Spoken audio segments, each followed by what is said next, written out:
नमस्कार दर्शक बंधु, स्वागत करुछि आपनको पुणी थरे। दर्शक बंधु, आचार्य चाणक्य अनुसार महिला माने खूब इमोशनाल होता।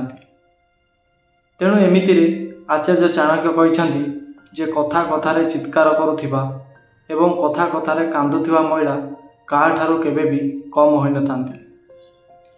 आचार्य चाणक्य कथा कथार चित्कार करुवा महिला चरित्र विषय संपूर्ण भाव में वर्णना करिसेंती। तेबे आपण को कहि रखिबु जे एभली महिला को लोके खूब अपशब्द मध्य कहि थांती।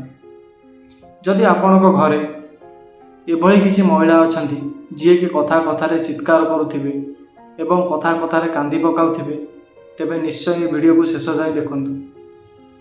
दर्शक बंधु, आचार्य चाणक्य अनुसार महिला मध्य सह्य करिवार क्षमता पुरुष मानक ठारू अधिक रही था। तेणु एमितिरे जो स्त्री कथा कथार कांदी पकाए तांकर जत्न नेबा उचित एवं पुरुष माने तांको स्त्री को सम्मान देबा उचित।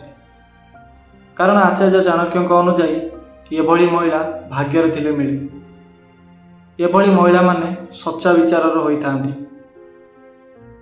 आचार्य चाणक्य अनुसार जो स्त्री कथा कथार कांदी पकाए तार अर्थ होउची से निज प्रेमिक किंबा निज पार्टनर ठारू केबे अलग हेबाकू चाहे ना।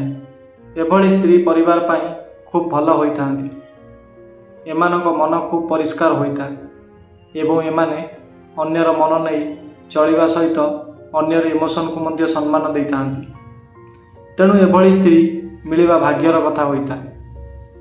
जो स्त्री कथा कथार कांदी पकाए ता मध्य निज पार्टनर पाई भल पाइबा सबुठु अधिक रही था।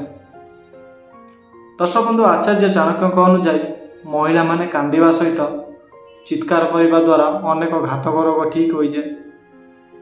कांदिबा द्वारा मन हालुका हो जाए एवं कांदिबा द्वारा मानसिक चिंता मध्य शेष होता है। कथा कथार कांदी पकाउथिबा महिला समस्त भाग्य न थांती। एमानक हृदय अत्यंत संवेदनशील होता है। एभली कांदी पकाउथिबा महिला केबे काहारी मनरे कष्ट दियंती नाही। एमाने निजको कष्टरे रखी अन्य को खुशी देई थांती। अधिक कांदुथिबा महिला केबे घातक होई न थांती आ एमानक मध्यरे खूब दुख भरी रहिता। तेणु दर्शक बंधु, एमितिरे एभली स्त्रीर मान सम्मान बढ़ाइबा निहाती आवश्यक। आ एभली महिला हृदय भांगिबा मध्य पाप समान होता है। आचार्य चाणक्य अनुसार अधिक कांदुथिबा एवं अधिक चित्कार करुथिबा महिला आपण विनाश मध्य करिथाए। एभली महिला आपण मृत्युर कारण मध्य होई पारे। दर्शक बंधु, जो महिला भूल करने सत्वे कांदी थाए किंबा चित्कार करिथाए तेबे आपण को सतर्क होइजिबा आवश्यक। आचार्य चाणक्य अनुसार एभली महिला खूब चतुर होई थांती, जहाँकि आपण बर्बादीर कारण होई थांती।